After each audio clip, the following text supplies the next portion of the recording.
The rising price of energy. The price of a barrel of oil has more than doubled in just 4 months, closing over $71 today for the first time this year.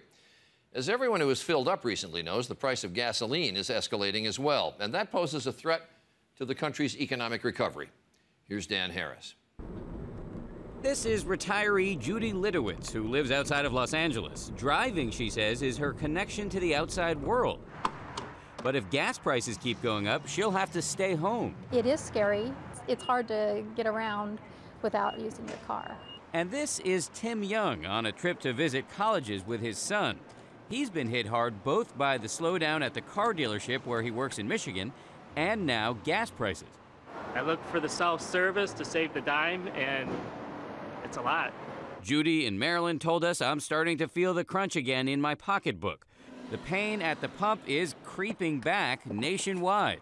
After peaking over $4 a gallon last summer, prices mercifully swooned all the way down to $1.61 a gallon at the end of last year. But now, with gas prices rising 6 weeks in a row to more than $2.60 a gallon, economists say these costs could threaten a fragile economic recovery.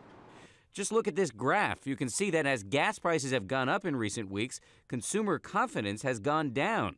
So, for example, the more Katie Loudon here has to spend on gas. It's kind of shocking to pay $88 for one tank of gas. The less she's likely to spend on other things. In 3 months, we went from $2 to $2.60, and that is a big deal, especially as our unemployment rates are going up. What's driving this? OPEC countries have cut back on their oil production in order to increase prices. Meanwhile, investors are bidding up oil prices, betting that the economy will soon recover. Because as the economy comes back, people and businesses will start burning more fuel to run their factories and their cars. So where will prices go from here? As you might imagine, there are varying predictions. But here is one unquestionable fact. Every day, Americans are now spending